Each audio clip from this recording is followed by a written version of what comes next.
Om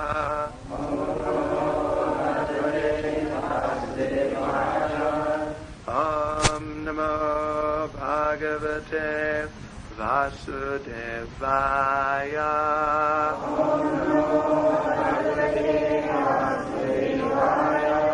Om Namo Bhagavate Vasudevaya.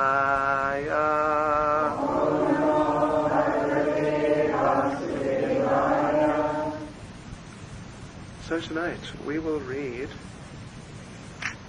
from Bhagavad Gita as it is, translation and commentary by His Divine Grace A.C. Bhaktivedanta Swami Prabhupada, and we'll read from chapter 7.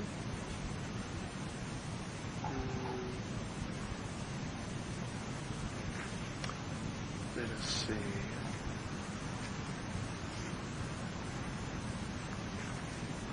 Chapter 7, verse 25. Chapter 7 is entitled Knowledge of the Absolute. Naham prakasha sarvasya yoga maya samavrita mudho yam nabhijanati loko mam ajam avyayam. Translation: I am never manifest to the foolish and unintelligent. For them, I am covered by my internal potency, and therefore they do not know that I am unborn and infallible. Let us do this, recite this translation responsibly. You can repeat after me. I am never manifest to the foolish and unintelligent. For them I am covered by my internal potency, and therefore they do not know that I am unborn and infallible. Purport by Srila Prabhupada. It may be argued that since Krishna was present on this earth and was visible to everyone, then why isn't he manifest to everyone now? But actually, he was not manifest to everyone. When Krishna was present, there were only a few people who could understand him to be the Supreme Personality of Godhead. In the assembly of Kurus, when Shishupal spoke against Krishna's being elected president of the assembly, Bhishma supported Krishna and proclaimed him to be the supreme God. Similarly, the Pandavas and a few others knew that he was the supreme, but not everyone. He was not revealed to the non-devotees and the common man.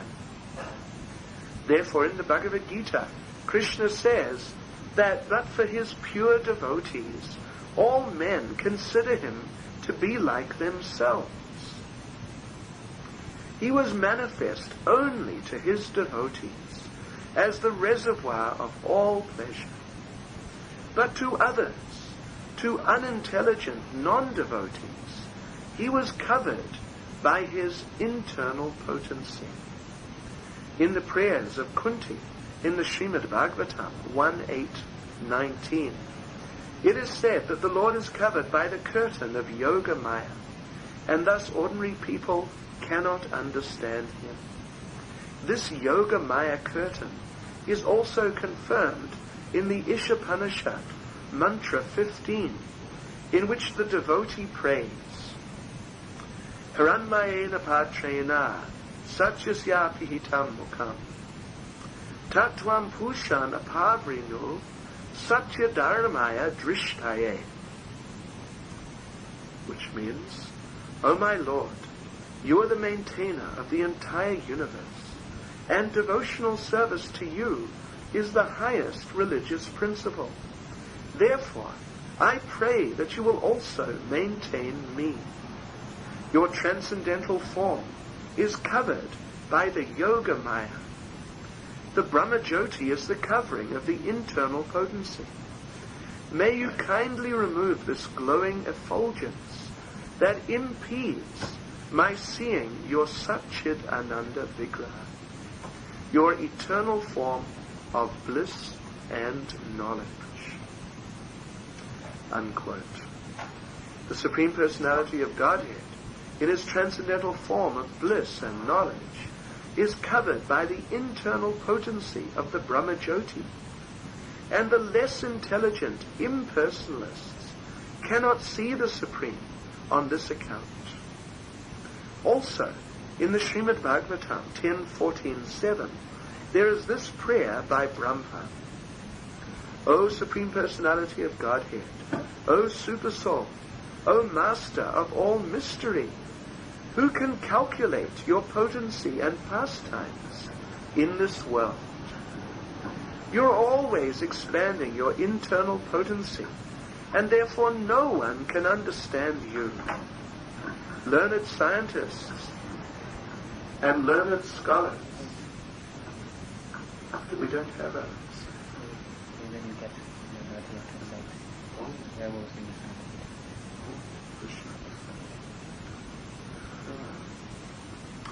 Learned scientists and learned scholars can examine the atomic constitution of the material world, or even the planets, but still they're unable to calculate your energy and potency, although you are present before them.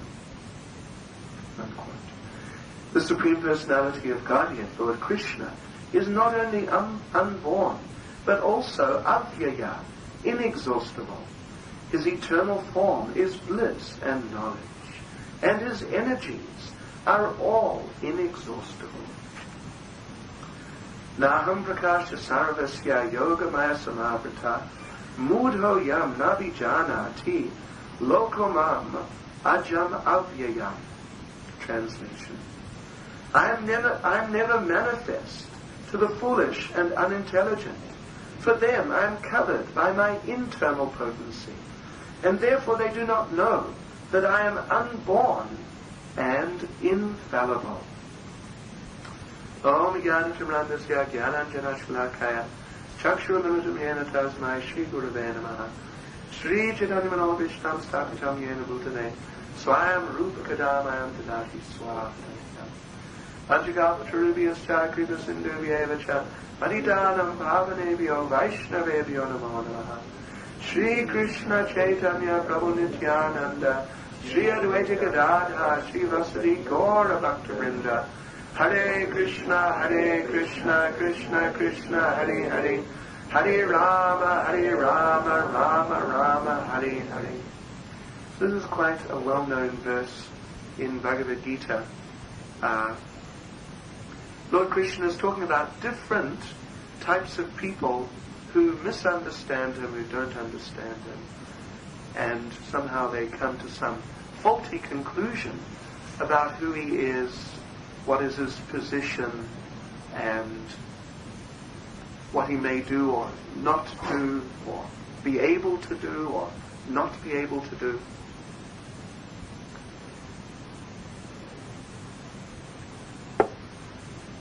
But Krishna, he is very special. He is not subject to being controlled by some ordinary people. Here he describes mudhas, foolish people, who misunderstand him, who are envious of him, actually. And because they're envious, then they think that there couldn't be such a person. He couldn't have done all these things, displayed his universal form, expanded himself into so many forms, and married so many queens in Dwaraka, or so many amazing things Krishna did. And they think, no, it's not possible. I can't do it. I can't do it. So how could he do it? In this way, they demonstrate the fundamental qualification or fundamental feature of the consciousness of the conditioned soul. That is, that the conditioned souls are envious of Krishna. They would like to compete with Krishna and take Krishna's position like this. And instead of Krishna being the supreme enjoyer, they would like to be the supreme enjoyers. So this is there, at the root of the consciousness of every conditioned soul, an attitude of envy towards the Supreme Personality of Godhead. And Srila Prabhupada told one story. Some of you may be familiar with this, I'm sure some of you are, about envy. Just illustrating what is envy. Srila Prabhupada told the story that one time two old school friends met after they hadn't seen each other for many years, maybe for 20 years. They hadn't seen each other since leaving school. Somehow they met, and there was very friendly spirit of remembering the old days and asking, how is such and such doing? When you meet people you haven't seen for a long time, it's like that. Catching up on all those people that you haven't seen.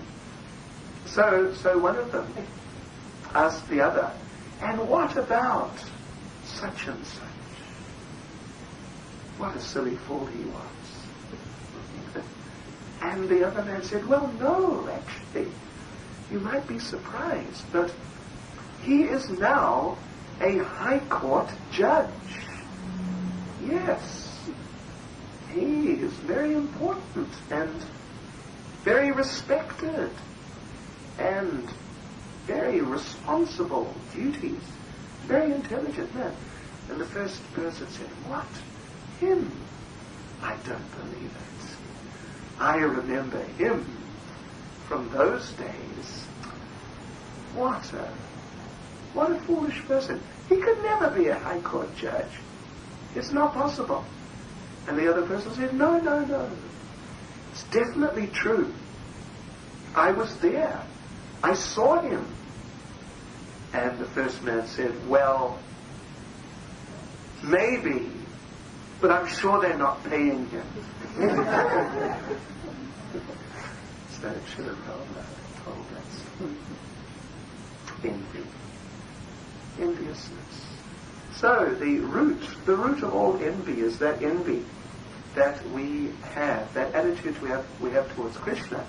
And if we can uproot that, then we will find that all of our envy just dissolves. It just disappears. That is the root of all the envy which we may experience in different situations. When people do better than us, people are more popular than us, or like this, all these different things which happen which arouse some feelings of envy towards others. So in Krishna consciousness, our principle, of course, is you just water the root of the tree. And if you water the root of the tree, then the benefit is felt in every part of the tree.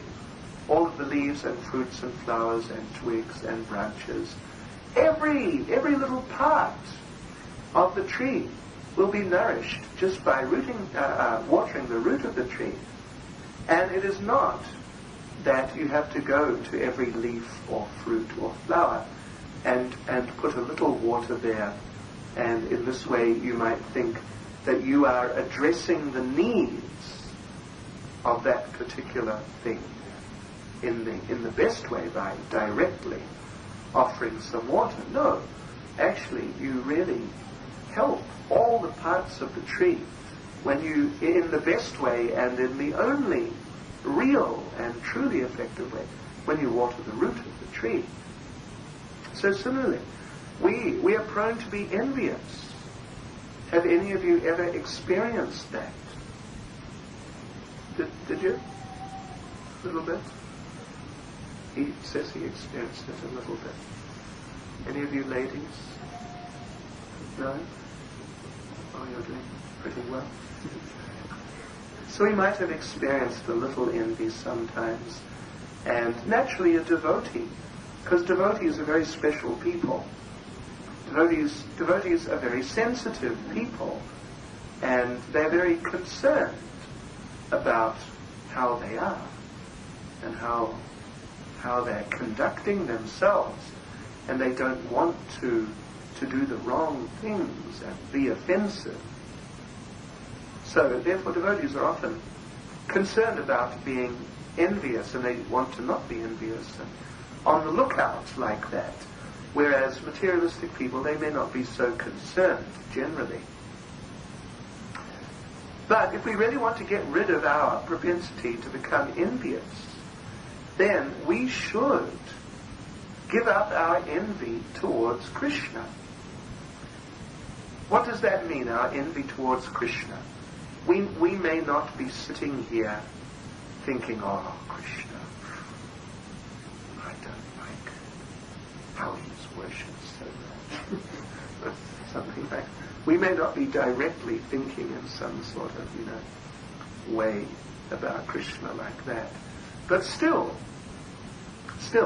actually the manifest form, if you go right to the root, you'll find it actually, that we may still be a little doubtful about Krishna like that. But the manifest form on a very practical level is that we are not really, maybe, sometimes, we may not really be so inclined to surrender to Krishna, but rather we would be more inclined to hold back, reserve a little for ourselves. As one devotee said one time, one for Krishna and one for me. And one for Krishna and one for me. And if the going gets difficult, then none for Krishna for the time being, and two for me, but I'll get back to Krishna if things look up a bit more. So this is really, on a very practical level, the manifest form of our envy, of everyone's envy. That everyone has some program for benefiting themselves. But of course, in the case of the gross materialists, they have no inclination to benefit Krishna at all.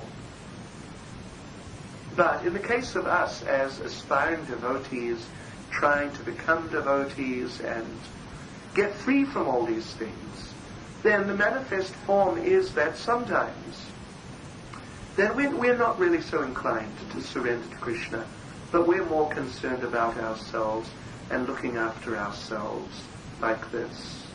Yeah, this is really the manifest form. Whereas on a more advanced level, then nothing is too much for Krishna. Nothing is too much for Krishna. The devotee will do anything, everything for Krishna without any holding back or delay, without needing to be prompted. I think I'll just flip this. Otherwise we may have everyone maintain it. Oh, okay. Just hold it a little closer like that. Just don't mind.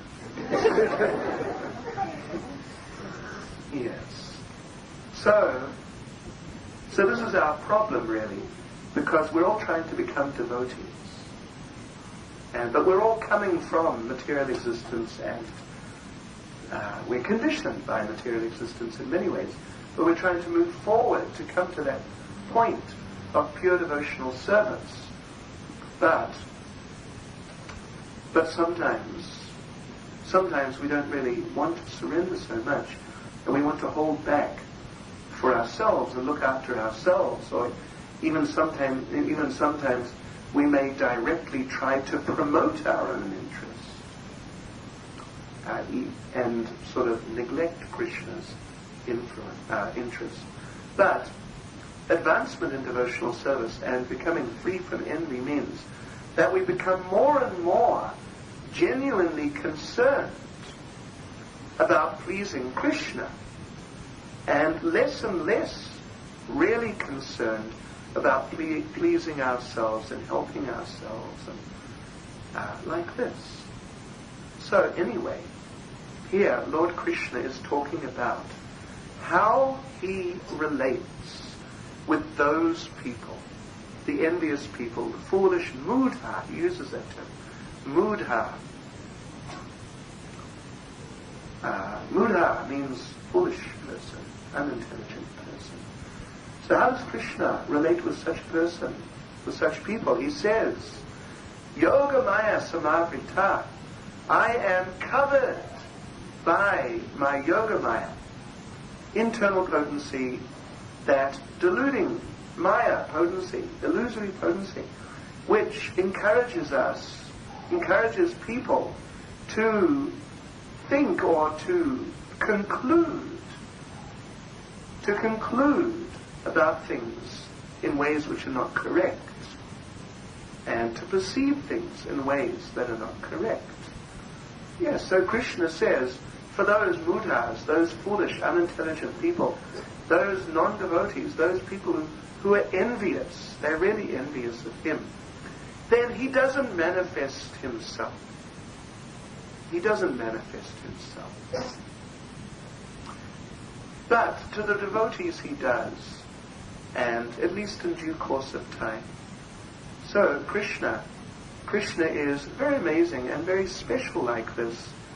Srila Prabhupada begins the purport by making a point which, interestingly enough, I'm just a little surprised and interested to see that Srila Prabhupada begins the purport by making a point which we were discussing on Friday at the beginning of the questions and answers session. I don't know how many of you were there then, but we were discussing how some people say that they wish that Krishna was here now.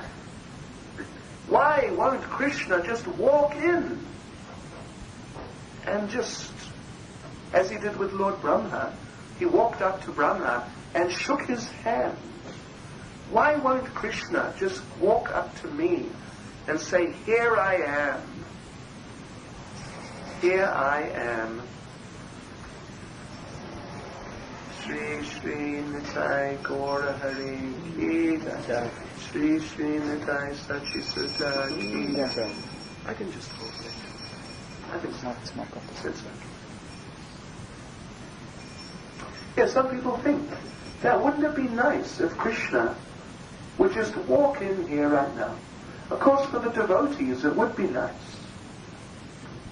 But it is not exactly as some people think, that if Krishna were to just walk in here now and just start performing his pastimes now, it is not that the whole world would suddenly become Krishna conscious. It is not like that.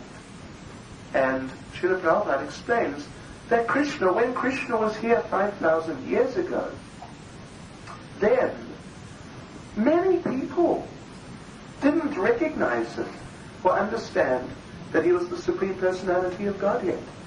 Prabhupada here mentions one of the chief of those people, Shishupal. Shishupal, who fanatically hated Krishna. Yes, he hated Krishna so much that he never forgot Krishna for 1 second in his entire life. So, he was very special, of course, but there were many people, and they didn't accept Krishna. In fact, Prabhupada says here, only a few really did. Even though Krishna did many amazing things, but only a few people really accepted Krishna. So it is not necessary that Krishna appear here in order for the world to become Krishna conscious. But there is a need for people to actually change their consciousness. There's a need for that. For people to change their consciousness. And when people change their consciousness, then they may get the eyes to see Krishna. Krishna is present. Krishna is present on the altar. There's a nice story I was actually going to tell. I sort of looked up a few stories to tell on Saturday night, but somehow got a bit carried away in another way. But there was one nice story that I read, and that story, that pastime of Srila Prabhupada's, it took place when, back in perhaps 1972 or something like that, Srila Prabhupada installed the Radha Krishna deities in our temple in Paris, France. Radha Paris Ishwara. They're very beautiful deities, and they look French. They look French.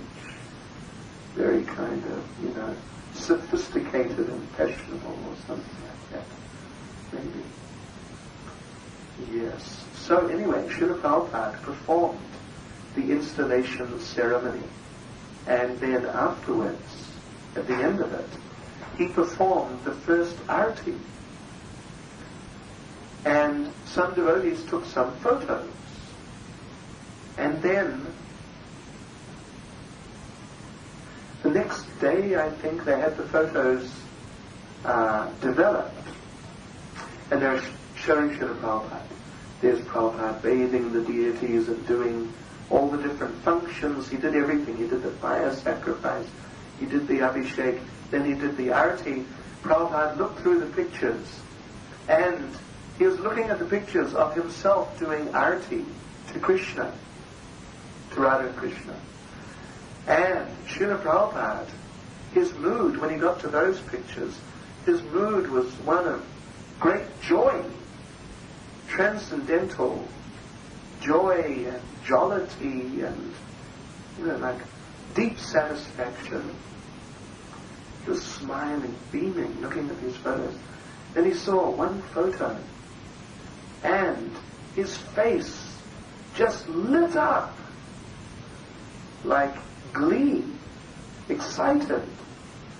And Prabhupada, sort of the devotee Shrutakirti, who wrote the Remembrance, he said that Prabhupada lit up, his face lit up, just like a little boy who's, very excited about something wonderful. And Prabhupada said about the one photo where he's offering arati, he said, look, I am looking at Krishna, and Krishna is looking at me. So Srila Prabhupada is a very elevated, transcendental person. He's having very intimate type of interaction with the deity. Yes. So, for such a devotee, then this yoga maya samavrita, this covering of the illusory potency, illusory energy of the Lord, this covering is not there. The pure devotee is seeing Krishna and interacting with Krishna, relating with Krishna personally, because that yoga maya, that illusory potency, that curtain, Queen Kunti refers in her prayers in the 8th chapter of the 1st canto. She says that you are just like an actor who's dressed up as a player. You're covered by the curtain of deluding energy. So for the great devotees like Srila Prabhupada, that curtain has been removed, and he is there with Krishna. Krishna is there with him. Yes. We are also with Krishna. Krishna is also here, but we are not seeing Krishna. I'm not seeing Krishna. I don't know about any of you, but I suspect you're not seeing Krishna. I think we're sort of in the same boat, largely. So why is that? Because it means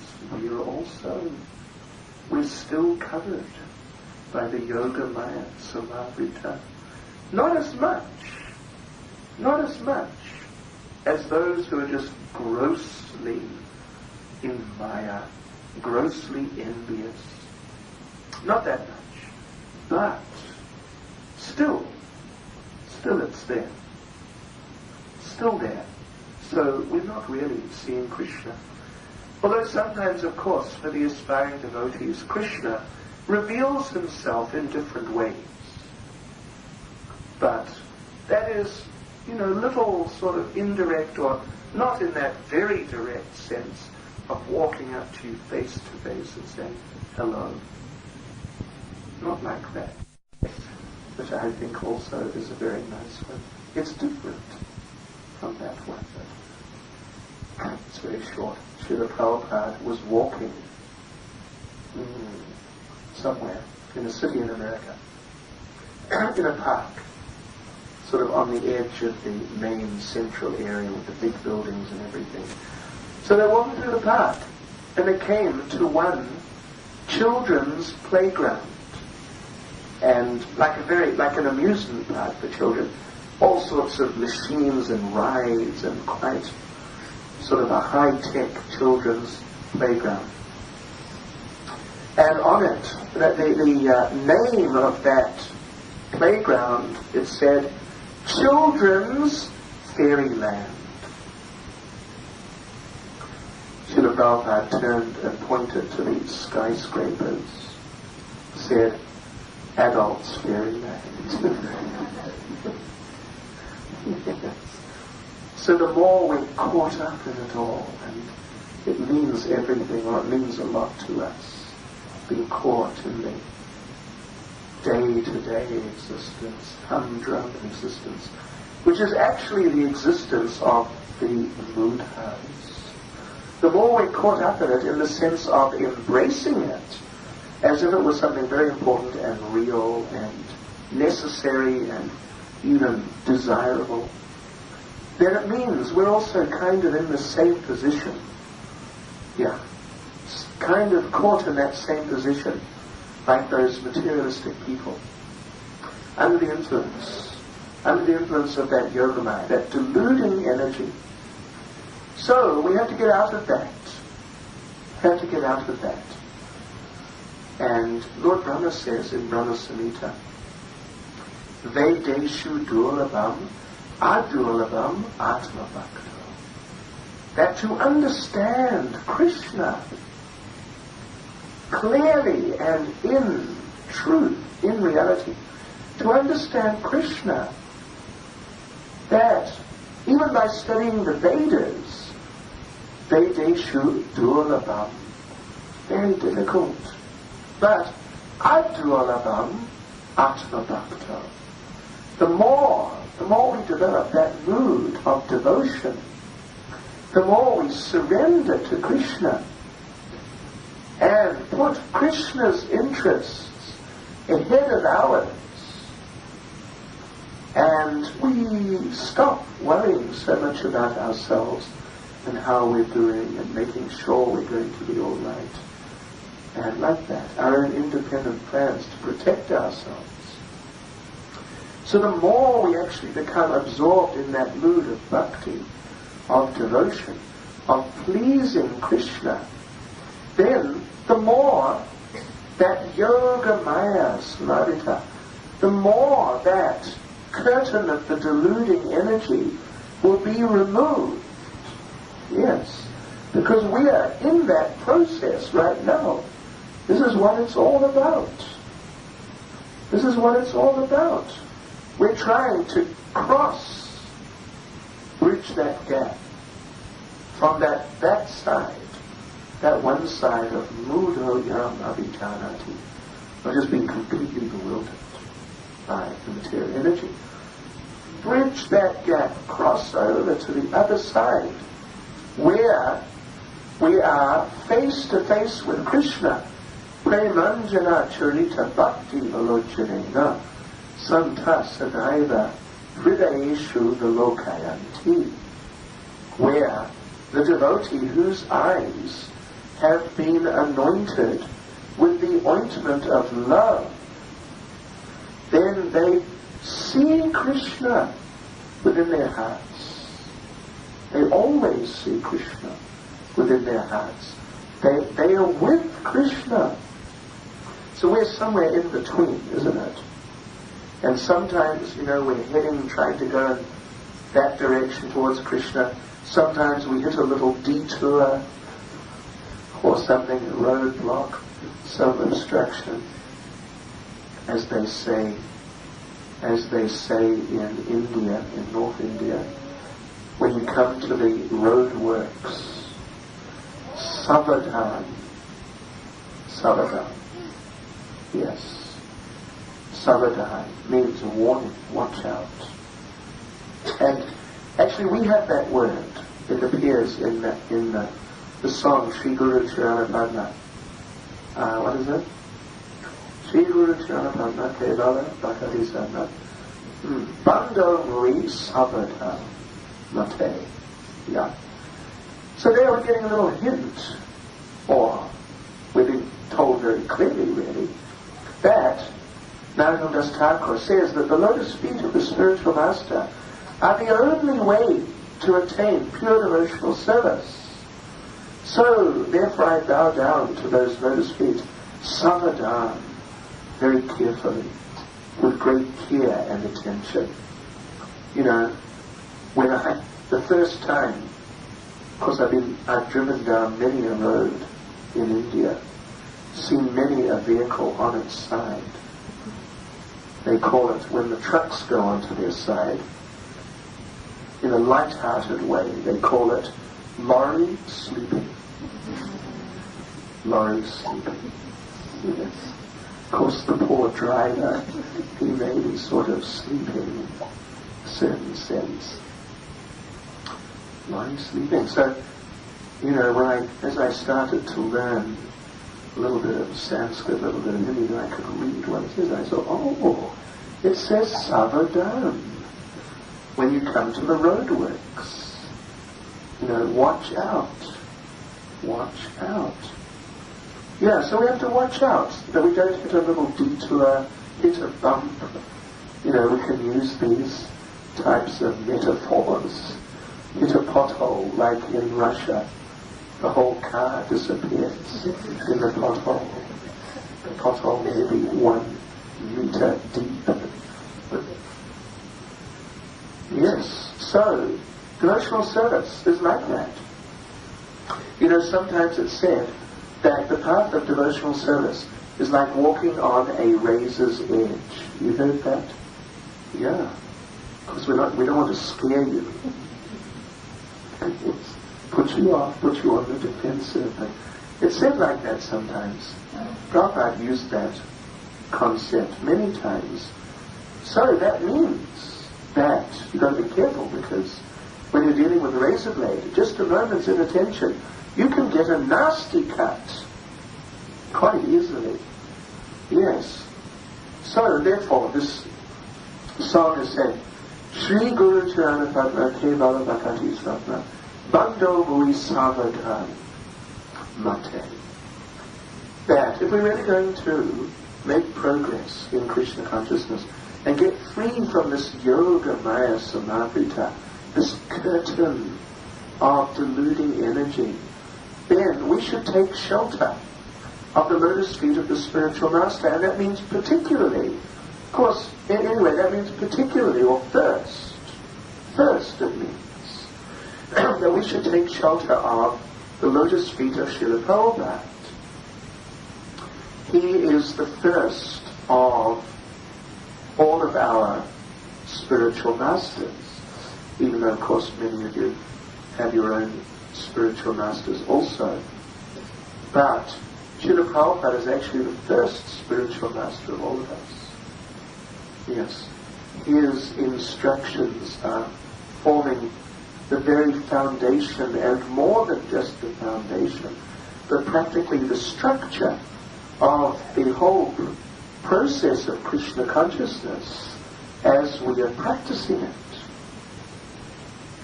Yes. So Savadhan, we should be very careful. We should try and practice devotional service very carefully, step by step, and doing things nicely. And based on, the idea is to move forward in this mood Vedeshu durlabham adurlabham atma bhakto. That simply through studying the Vedas or by any other means, it's very difficult to approach Krishna or understand him. But adurlabham atma bhakto. If we can actually develop a mood of devotion, then it can be very easy. Very easy. Prabhupada, there's a very nice lecture Srila Prabhupada gave on Bhagavad Gita chapter 12 verses 13 and 14. It's the first of a series of verses in which Krishna is saying, he is listing out a number of personal qualities which we can develop. Personal qualities which he says that if you become like this, then you will be very dear to me. If you're friendly to all living entities, not envious, and so on and so forth. A whole lot of qualities, Krishna says, if you're like this, you'll be very dear to me. So in that lecture, Srila Prabhupada makes a wonderful point. He says, yes, this is Krishna consciousness. How will Krishna love me? We often think, how will I love Krishna? But Prabhupada's turning it around. How will Krishna love me? What can I do? What must I become to inspire Krishna so that when Krishna looks at me, he thinks, oh, how wonderful! Here is my devotee. I want him. Yes, and if Krishna decides he wants you, then that's that, basically. So, adurlabham atma bhakto. We can actually cultivate this mood of devotion by following the process very carefully, serving according to the directions particularly given by Srila Prabhupada, then we will become that sort of person. Krishna will want us. We will not have to worry, how do I sneak through, the past Jai and Vijay, the doorkeepers of Vaikuntha, and sneak into Vaikuntha. How do I get there? We won't have to worry about that. But Krishna will come and take us by the ear or by the seeker and drag us back to Godhead. So this is very important. This is very important. How will Krishna love me? How will I inspire Krishna so that Krishna will notice me? As Srila Bhaktisiddhanta said, there was the one incident, famous incident, where he was giving a class at Sheshashai, which is right in the middle of Brajmandal, in the middle of nowhere. He was giving a class there on the Brajmandal Parikrama, and there's one old deity there. He was giving class in a sort of like a hall, or maybe even outside, just right next to the temple where that deity is. And suddenly the arati for the deity began, and a number of the people there, including some of his senior disciples, they went in to have darshan of the deity. And then they came back after the arati, and Srila Bhaktisiddhanta asked them, where did you go? And they said, one of them said, we went to see Krishna. And then Srila Bhaktisiddhanta said, don't try to see God, but try to act in such a way that God will see you. Yes. How will Krishna love me? What can I do so that I'll become lovable to Krishna? Yes, so in this way, that yoga maya, that deluding curtain can be removed from our eyes, and then we can actually see things. We can actually see things as they are. We can see ourselves. We can see Krishna we can see everyone else, see everything very clearly. Everything will be very wonderful. So this is actually what we need. We need people to take up the process of Krishna consciousness and follow it carefully. And then they will come to the point of becoming purified and realizing Krishna, realizing God and their relationship with Him. Then their lives will change. Then this whole world can change, actually. But don't wait until Krishna. You know, some people, we meet some people, and we invite them, oh, come to the temple. Please come. And they say, oh yes, if Krishna wants, when Krishna wants, when Krishna wants. As if one day Krishna will just pick them up and just drop them right here. And then, oh, Krishna wanted. So when people are like that, sometimes we think at least of asking them, so, how did your television get here? did Krishna pick you up and take you to the TV shop and just push this TV into your hands and just bring you back and stick it here and push you into the seat in front of it and turn it on and make it play the bold and the beautiful? Was it like that? No, it wasn't like that. So, you rascal, you rascal. Yes. No, so it doesn't work like that. Then that's Buddha, actually. Yeah. And that's Yoga Maya Samavita. Still under that curtain, deluding curtain. So, Krishna says, I am never manifest to the foolish and unintelligent. For them, I am covered by my internal potency, and therefore they do not know that I am unborn and infallible. So we're all trying to bridge that gap, go from being like that, we've all been like that, and come to that point. Sri Sri Nitai Gaura Hari Kejai. Trying to come to that point of being fully God realized. Seeing Krishna face to face. So that can come. That can come. But savadhan, we have to follow the process carefully. Yes, it's not a cheap thing. Not a cheap thing. Not that now that, sometimes it happens, we see some devotees, they want to be initiated. So, they're here all the time, all the programs, they're here. They're doing things here and there, involved with the devotees and doing some service. Then they get initiated and the next day you don't see them. Or maybe they get second initiation, then you don't see them. Or something. Yes. In order to deal with this, or at least to help deal with this type of consciousness, we have started the Siksha program. I don't know how many of you are familiar with that. Siksha program means that we divide up a person's progress into many stages. And being initiated, well, as the Siksha program stands, there the second initiation is the last stage.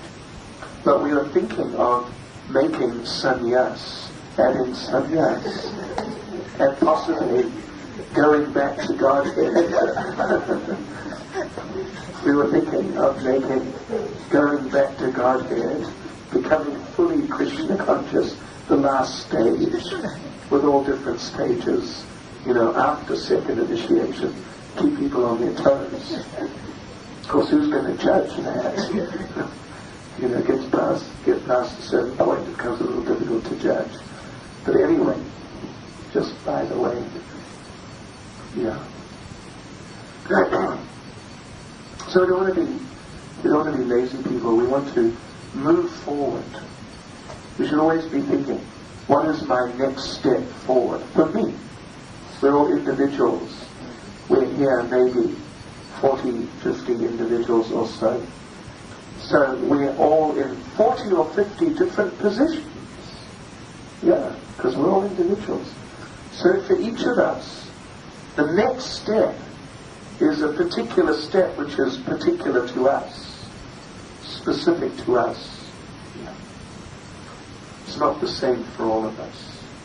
So that we have to try to ascertain by the mercy of the devotees, the mercy of the spiritual master, also by introspection and getting some inspiration from Krishna.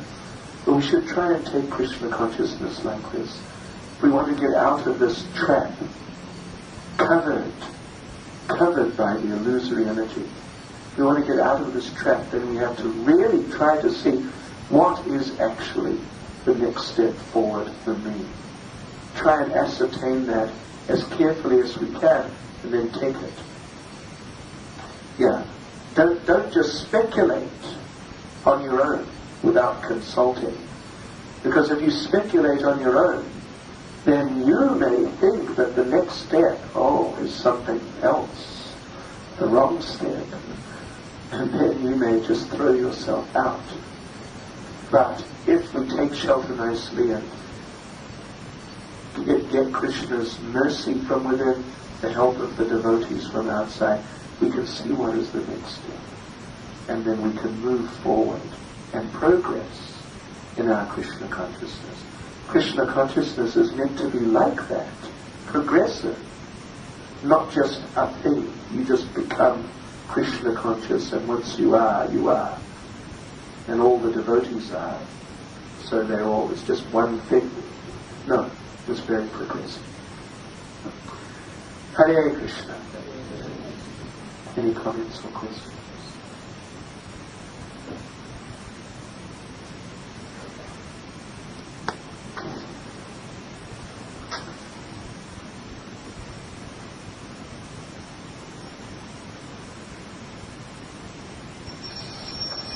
Sri Shintai Gaura Hari.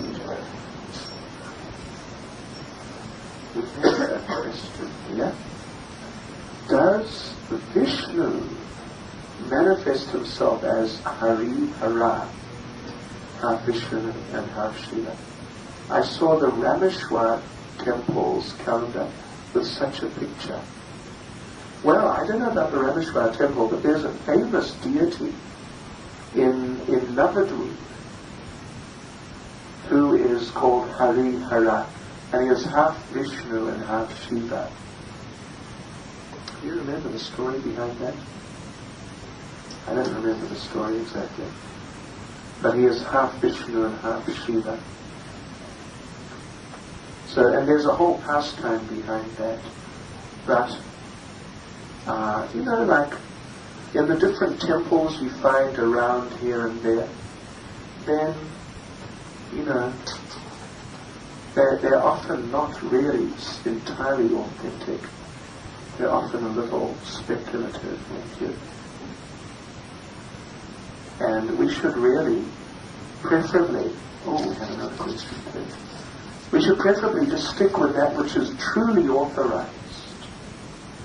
Yeah. Like, all the demigod worship, people just get a few pictures, right? Shiva, Durga, a few others, put them on an altar in their house and do a little puja, something. Well, like you see here on our altar, we have our disciplic succession there. And when we offer the worship, it's done through the disciplic succession. It's not just me and Krishna, and I'm just offering things to Krishna. No, through disciplic succession. So, in demigod worship, there are also disciplic successions. Oh yes. Most of them are defunct. And most of all the disciplic successions are either defunct or on the way to being so. And really only our Brahma-Bhakta Gaudiya Vaishnava Sampradaya, the disciplic succession is really solid. But I've been in some old Shiva temples in South India, and they have their disciplic succession, different little murtis of their gurus, some of them, many. But in all the cases I saw, the succession was broken, stopped at a certain point a few hundred years ago. Yeah. So it is not that, some people just get together, ship in a few murtis from India, stick them on the altar, and away they go. And, it's the local temple, and it's all fine. And the demigods are just happy with the whole process, and they're going to, get involved and start reciprocating. It doesn't work like that at all. No. All these things are done through disciplic succession. We can't approach Krishna, but you can't approach Durga either. Just walk up to her and say, here I am, give me something. You can't do that. These are big, big people. And you can only approach them through their system on their terms. Yeah. So, a lot of these things are just kind of sentiment in different ways.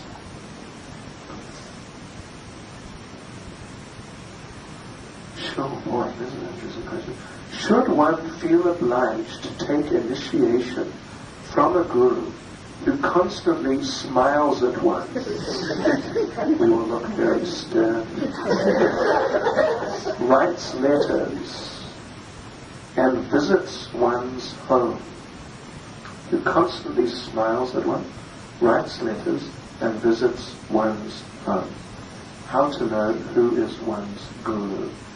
Well, anyway, this type of question, of course, we're asked quite frequently, and it's a very important question. We should